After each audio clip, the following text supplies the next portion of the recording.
Hello everyone and welcome to another drawing video. This time we are drawing the magnificent estate of Pemberley from Pride and Prejudice. This grand house belongs to Mr. Darcy, and it is here that he and Elizabeth moved after their wedding. Before we get started, I'd like to point out that Pemberley is of course a fictional place. We don't actually know what it looks like, so I decided to use Chatsworth House as the model for this drawing, as it was used to portray Pemberley in the 2005 film adaptation. Also, it's actually located in Derbyshire, so it just feels right. As for the discussion for today, I wanted to continue the discussion from my other Pride and Prejudice video. There are so many characters in that book, but it just wasn't possible to talk about them all and still keep the video under 1 hour long. But if you're interested and haven't seen that video yet, I will put a link to it in the description as well as a card above. With that said, let's get started. The first character I wanted to talk about is probably the most underrated character in the entire book. If you haven't guessed it already, I'm referring to Mary Bennet. Mary is the middle child of the Bennet sisters, and it really shows not only in her lack of involvement in the story, but also in how little readers seem to care about her. She's not as lively as her sisters. She's an introvert and is described as quite plain looking. She doesn't have much of a sense of humor and takes things very seriously. She spends most of her time reading and playing the piano, and she likes to play at social gatherings. Mary is pretty sensitive when it comes to her musical skill, and I like to speculate that this is because it's the one thing that she has that her sisters don't.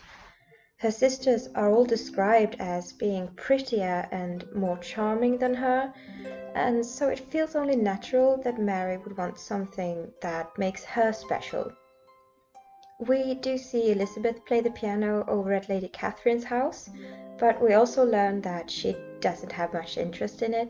So Mary really is the only one who wants to do it, and therefore it makes sense that she would be rather sensitive about it. I don't really feel like Mary has a character arc in the traditional sense, and that's okay. As much as I would have loved to explore her character more, it doesn't take away from the story to have things remain the way they are. And then we have Kitty Bennet, who's often overlooked because of Lydia's scandalous behavior. Kitty is the second youngest of the Bennet sisters, and she and Lydia do pretty much everything together up until the point where Lydia leaves for Brighton. When you have a duo like that, it's common to have one being more dominant than the other, and in this case, Lydia was definitely the more dominant of the two. So Kitty would be in her shadow quite a lot, and it would make sense for her to be influenced by Lydia's overbearing personality. Despite Kitty being very upset by Lydia going to Brighton without her, it ended up being a blessing in disguise. From that moment on, Kitty was free to discover who she really is and seemed to have calmed down significantly. It's such a lovely character arc in my opinion, and it happens between the lines of the main story. You really have to look hard to see it. A character that I would have loved to know more about is Georgiana Darcy. Her late introduction to the story gives her very little page time, and most of what we know of her is told through her brother's perspective.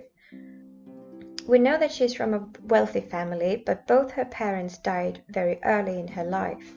So throughout her upbringing, she only had Mr. Darcy as her immediate family, and it's because of this that she sees him more like a father than a brother. She seems to be a very sweet character, And contrary to Mr. Darcy, I get the feeling that she craves human connection and is very open towards new relationships. Mr. Darcy, as we know, is introverted and reserved, but Georgiana seems to me as being the opposite of that. There is an instance in the book where Georgiana is surprised by how Elizabeth treats Mr. Darcy, because she has a teasing attitude towards him that Georgiana herself would never dream of. She has been brought up with a formality between them, despite them being siblings. I thought that was really interesting, because I feel like it might have played a part in what happened between Georgiana and Mr. Wickham. We already know Wickham to be a charming and manipulative character, and preying on 15-year-old girls seems to have been a specialty of his. And Georgiana was a particularly fitting target. Not only was she very rich, but he would also get revenge on Darcy by eloping with her and thus ruin her family's reputation. So we know why Wickham would set his eyes on her, but why would she accept him? Why would she agree to elope with him? I speculate that one of the reasons was that Georgiana was lonely and craved more loving connections with people. Even though Mr. Darcy was a loving big brother, he still had a very reserved nature and he travelled quite a lot. So Georgiana would spend the majority of her time just living with servants. And when you think about it that way, it's not very surprising that she would be so easily charmed. Then we have two characters that aren't given nearly as much credit as they deserve, and that's Mr. and Mrs. Gardiner. In case you don't remember, they are the Bennet girls' aunt and uncle, with Mr. Gardiner being their mother's brother. Or at least I think so. It's really confusing in these books how people refer to their in-laws as if they were blood siblings. Like instead of saying sister-in-law, they just say sister. Anyway, Mr. and Mrs. Gardiner are just amazing. Not only are they wonderful towards their nieces, taking care of Jane when she went to London with a broken heart and then travelling with Elizabeth. And when you think about it, they are kind of responsible for bringing about the wedding of Darcy and Elizabeth. Firstly, there's the obvious reason that they travelled to Derbyshire together and then insisting on going to see Pemberley, which ultimately leads to Elizabeth and Darcy meeting again for the first time since Easter, when Elizabeth was visiting the Collinses and Darcy ended up proposing to her. So that was terribly awkward. And just imagine for a second if this meeting had occurred when Elizabeth was with Mrs. Bennet and Kitty and Lydia, for instance. I don't think it would have gone down quite the same way. It's comical to think how Mrs. Bennet would have made a fool of herself by being rude and loud like she usually is. I don't think Darcy would have invited them to dine there in that case, but he did with Mr. and Mrs. Gardiner. He even dined with them when he was in London during the hunt for Lydia and Wickham. I think that him meeting family members of Elizabeth's that were well-mannered, respectable people might have lessened his previously low opinion of her family. Not that it would change his already existing love for Elizabeth, but still, I feel like it helped pave the way for him to eventually go back to Hertfordshire and see if her feelings had changed.